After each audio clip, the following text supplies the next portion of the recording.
I think of artistry as simply making stuff you care about. And I don't know if that's different than creativity or not.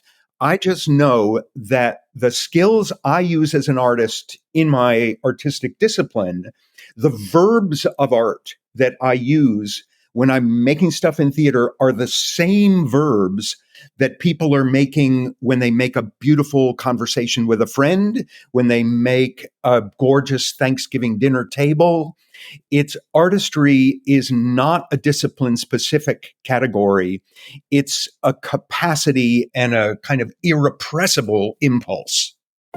Hello, everyone. My name is Dr. Matthew Worwood. And my name is Dr. Cyndi Burnett. This is the Fueling Creativity in Education podcast. On this podcast, we'll be talking about various creativity topics and how they relate to the field of education. We'll be talking with scholars, educators, and resident experts about their work, challenges they face, and exploring new perspectives of creativity. All with the goal to help fuel a more rich and informed discussion that provides teachers, administrators, and emerging scholars with the information they need to infuse creativity into teaching and learning. So let's begin. Today, we welcome to the show Eric Booth. Eric Booth was given the nation's highest award in arts education in 2015 and was named one of the 25 most influential people in the arts in the U.S. He is the author of 8 books. The most recent is Making Change, Teaching Artists and Their Role in Shaping a Better World. He has been on the faculty of Juilliard for 12 years, Tanglewood, the Kennedy Center, and Lincoln Center Education for 41 years. He works around the world as a consultant for many organizations, as a frequent keynote speaker, and founded the International Teaching Artists Collaborative, the world's first network of artists who work in schools and communities. So welcome to the show, Eric. A pleasure to be with you. Thank you. So now, before we begin, I know you started your career as a Broadway actor, and many of our listeners probably don't know that Matt and I also both started our careers in acting as well. So that might come up, I just might mention. So Eric, can you tell us a little bit about your work as an actor, as a Broadway actor, and how that led into arts education? Sure. It's a pleasure. I came through the conservatory pipeline, serious young actor, Shakespearean focused, got to play Hamlet 3 times, played 32 Shakespearean roles, although that's a little misleading because 4 of them were the bear in Winter's Tale, and I'm not sure that counts as an actual Shakespearean role. But got to New York and things were going the way you want them to go. I was working on Broadway doing shows all the time, and the problem was I didn't like it. I didn't like the scrambling for TV commercials and playing gynecologists on soap operas. And it kind of wasn't what I got into it for. And so things were still going well. But on the side, I began kind of exploring for something that would feel more fully utilizing, more creatively demanding, and stumbled into teaching artistry, a field that was just beginning a few years prior at Lincoln Center. And so tested it out a little bit in workshops and found it was to actually being working with kids in schools around activating their creativity was far more rewarding for me than playing the same show 8 times a week on Broadway. And it finally came clear in the career issue when my agent was saying, okay, I've got an audition for you. And I said, no, I've got a rehearsal with these 4th graders in the South Bronx, so I won't be able to make the audition. And it was become clear I had actually switched fields, didn't even realize it. And it really came down to finding so much more creative challenge in activating the artistry of others instead of cranking out performance sausages from my own New York career. I can completely relate with that, Eric, because I actually left theater because I felt like it was uncreative. Like I did the same show 189 times and people were talking about going and auditioning for the same show somewhere else. And I'm like, wait, we just did it 189 times. Yeah. So I can relate to that lack of creativity that sometimes comes with being a professional actor. and then finding that joy in walking into a classroom of fourth graders where you never know what's going to happen, and trying to think on your feet and do improvisation and bring in these wonderful skills that are all related to creativity. So I love that story. It's the truth, and we do need to credit, there are some amazing actors who can do the same show 8 times a week for 5 years, 10 years, Yeah. and they have a kind of creative groove that enables them to discover it afresh each time. I didn't have that gene, but some actors do, and it's a particular kind of creativity, almost a capacity to discover what's familiar afresh on a regular basis. And I really respected it. I just didn't have it.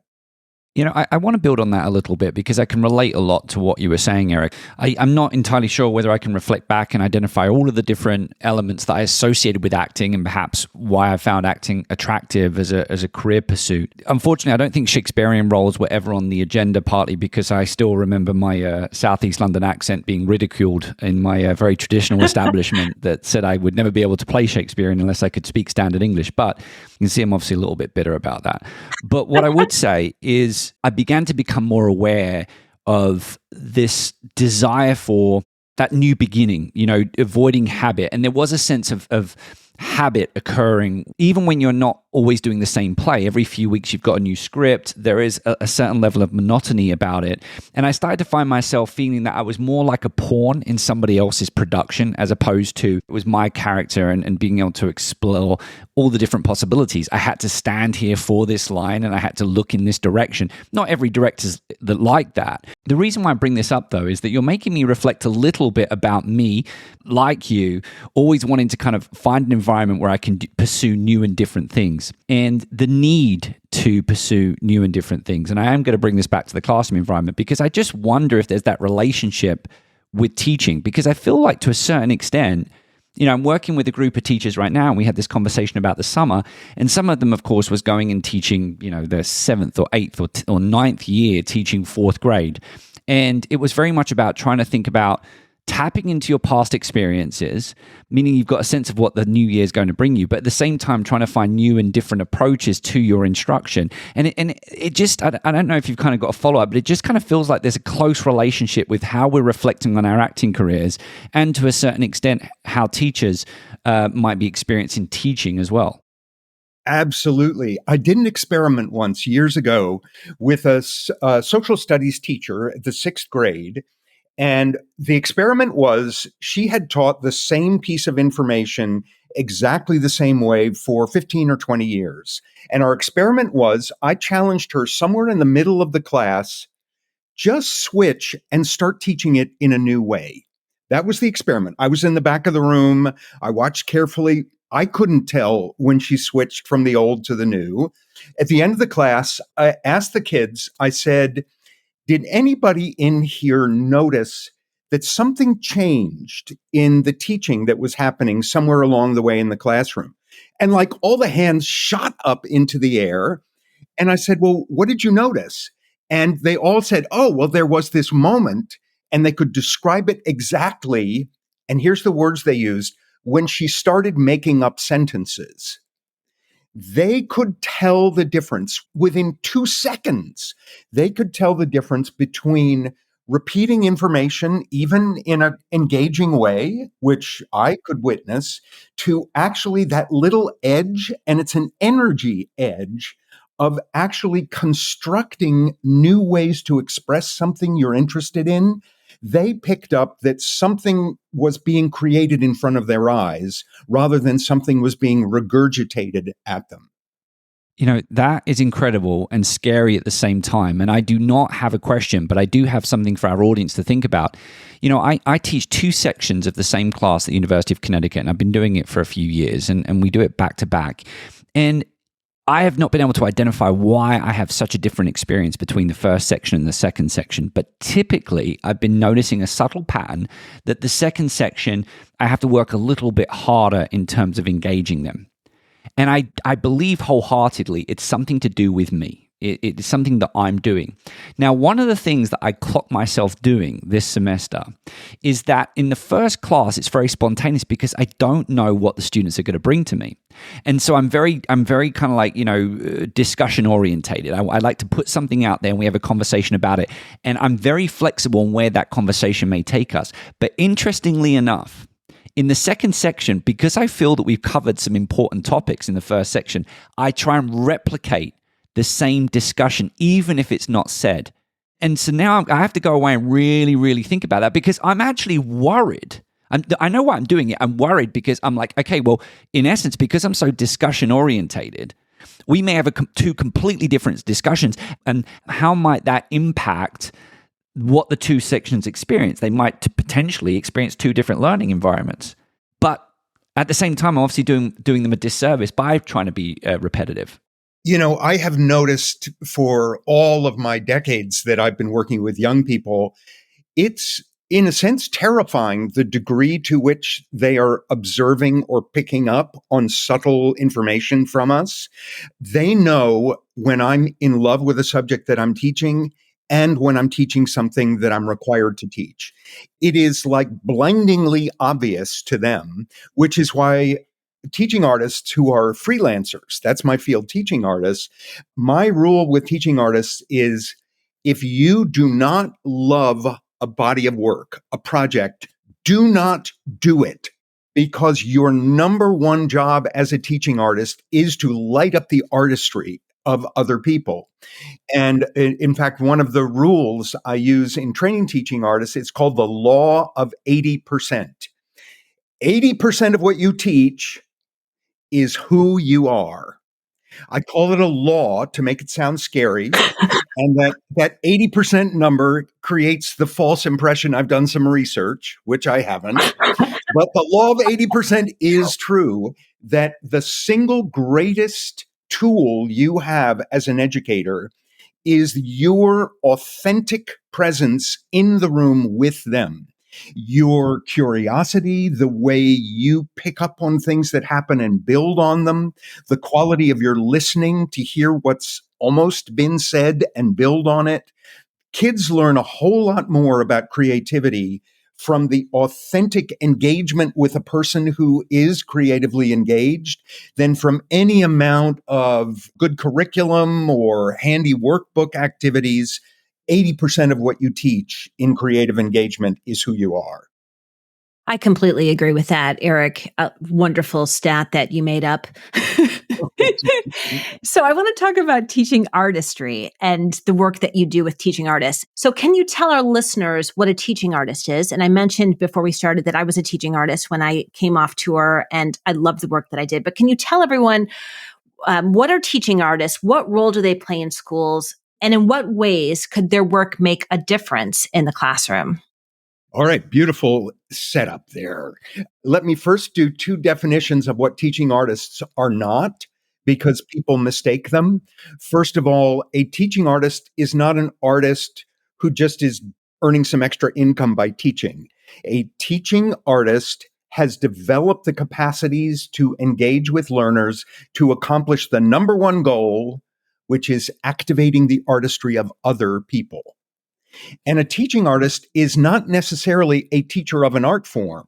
They have different jobs. The job of an arts teacher is to induct learners into the world of that art discipline, to actually introduce the key tools and the pleasures and the ways that it works. The job of the teaching artistry is not really to start you on a path, but to actually activate this capacity within you that is handy to express in that artistic discipline, but we want it expressing itself everywhere. We wanting it spilling over into the math class and into what you do when you go home. So teaching artists are generally artists who were hungry for something bigger in terms of what they do with their own art. And they kind of naturally found themselves doing workshops or doing, the neighborhood kids. They were making stuff together with the neighborhood kids because they couldn't stop themselves. It is someone who has the educator's gene and the artist's expertise. As a field, there's some 30,000 professional teaching artists in the US. The vast majority are freelancers. They work usually project based in schools or after school programs. The lucky ones get long term relationships with schools or classrooms, and their work is really to creatively invigorate the learning that happens in schools. And then a lot of teaching artist work is in communities and often for health or wellness or environmental issues. So there's a real social outreach with the creative engagement that is their stock and trade. There isn't an exact pedagogical tool, but there is a kit bag of approaches and tools that they customize from. And as we have discovered, the US field is about 50 years old, but we've recently become more in contact with teaching artists who go by different names than that around the world. And there are teaching artists have arisen from the grassroots in every country in the world, many where there's no separation between being an artist and being a teacher.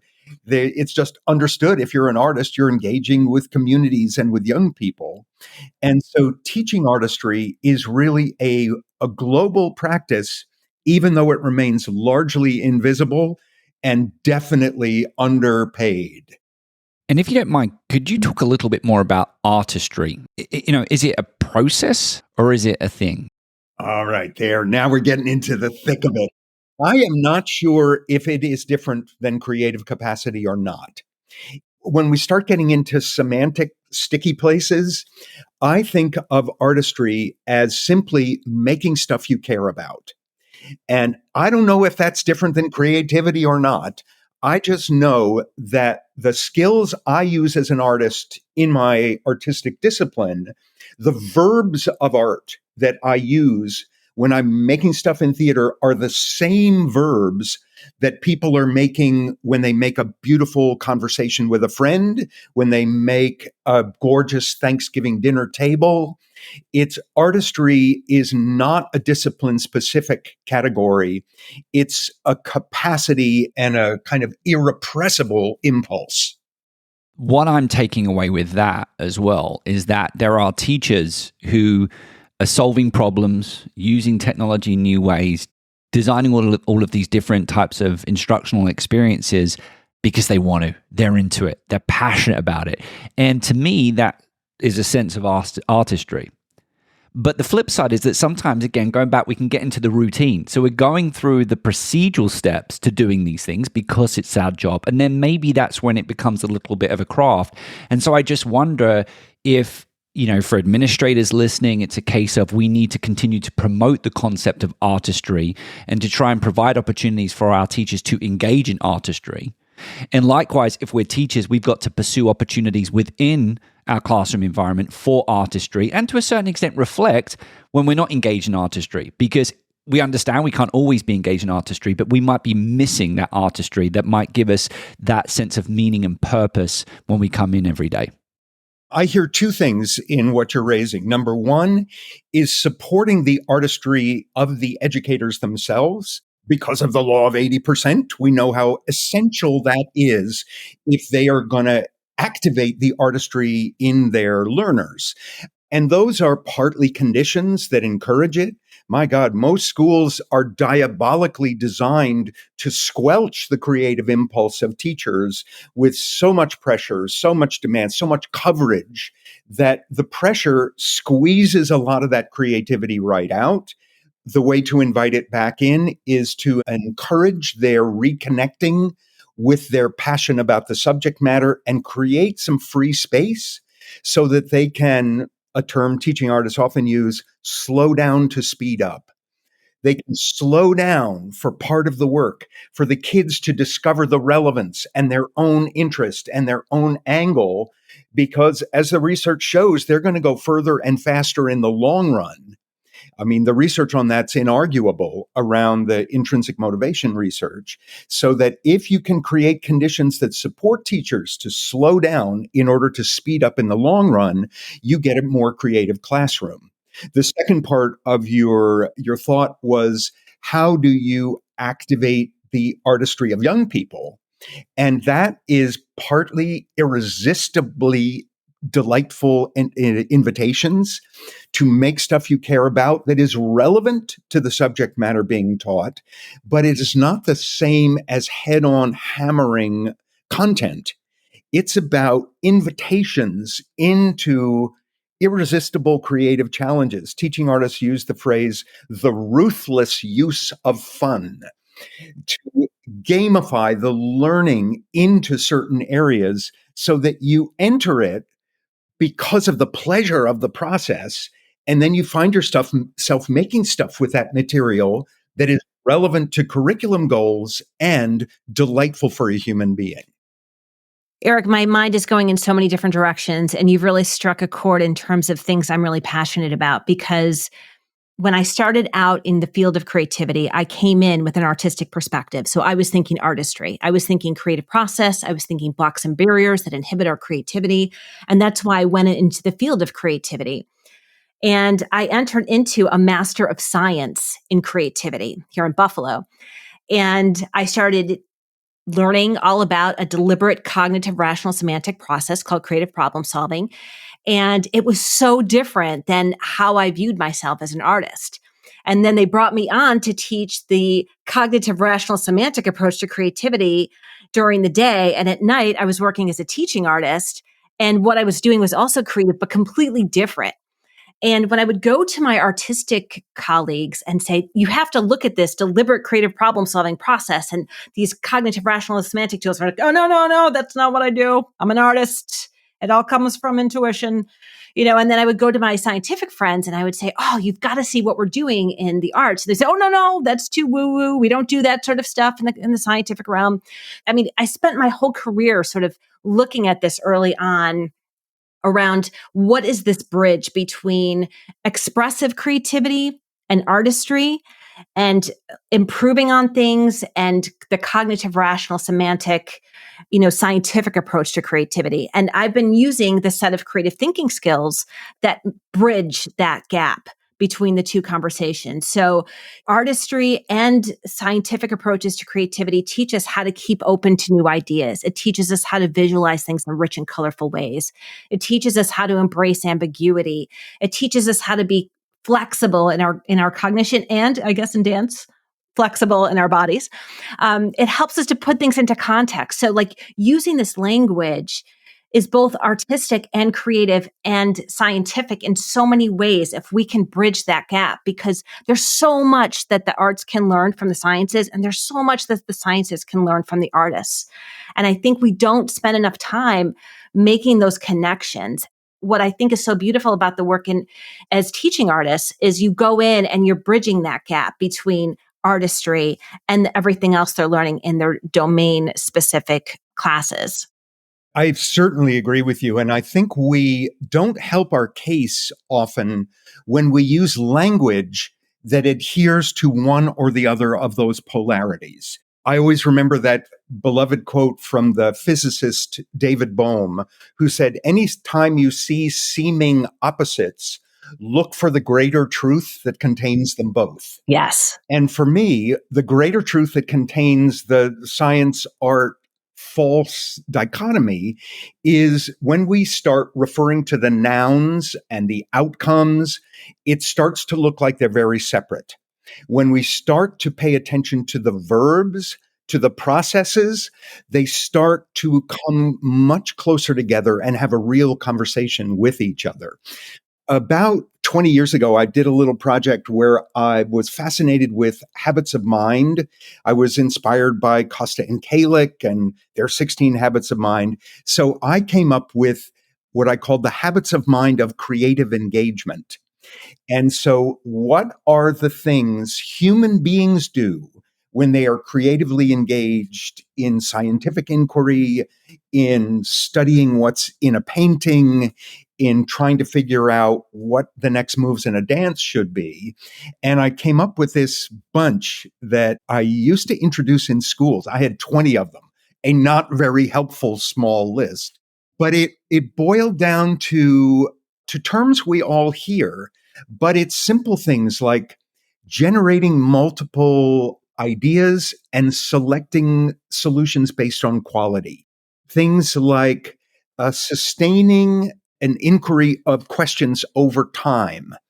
It has to do with accurate self-assessment. It's certainly all driven, and you've got fuel in your podcast title, with intrinsic motivation, where a lot of my work lands itself in exploring what can we do to activate the possibility that young people will invest themselves in the invitations we offer, because creativity doesn't happen unless it is intrinsically motivated. So those are the kinds of questions I and teaching artists I work with are always wrangling with. And it's less about whether it's happening in dance or in biology. And it's more about how do you decode new texts? How do you discover what else it is that you're seeing that might have a significant connection? And then going to those, God love them, Abraham Maslow's primary creativity, secondary creativity, and tertiary creativity, the skills of making stuff from scratch, the skills of shaping stuff other have made so it has impact on others, the performer.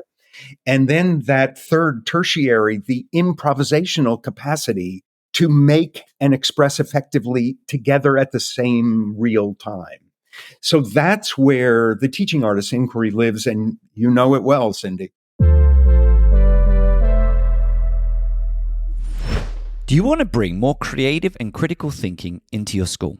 Look no further than our podcast sponsor, Curiosity to Create. Curiosity to Create is a nonprofit organization dedicated to engaging professional development for school districts and empowering educators through online courses and personal coaching. And if you're craving a community of creative educators who love new ideas, don't miss out on their Creative Thinking Network. Get access to monthly webinars, creative lesson plans, and a supportive community, all focused on fostering creativity in the classroom. To learn more, check out curiositytocreate.org or check out the links in the show notes for this episode. This has been an incredible discussion, and I'm really looking forward to Cyndi and I having a debrief about this conversation, because my gut feeling is we'll continue our debrief offline, but I suspect it's going to come up in our end of season 7 debrief as well. But we do have to end the discussion now because we're getting a little bit short on time. So for all of our guests, we asked them to provide 3 tips that educators can apply in their classroom when it comes to promoting creativity. All right. 3 tips. I already named one of them: the ruthless use of fun. To invite small, regular, creative play as a habit in a classroom or in a regular community process, so that, number one, it's short. You don't have to assess it. You don't even have to tell the administration you're doing it, but to actually activate the verbs of artistry on a regular, playful basis. So kids are noticing how they work. They're taking charge of some of this play, so that there is creative playfulness becomes a part of the culture of that classroom. Consistency is important, and I guess brevity, so that it doesn't become a heavy have to do, but it becomes this place where you work your ideational fluency or your divergent thinking, or you come up with one of those specific skills of creativity and you practice it like a gym machine that you work on a regular basis quickly. A second one I would offer is people tend to think of creative activities as big things. It's like, oh man, I don't have any time in my curriculum to do a big creative project. Think small sometimes.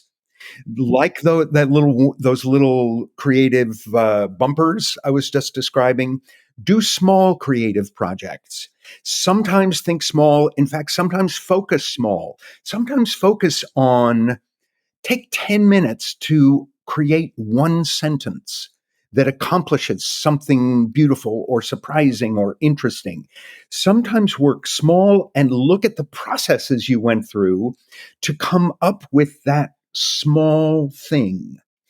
And my third would be, don't think of the development of creative capacity as happening in one shots.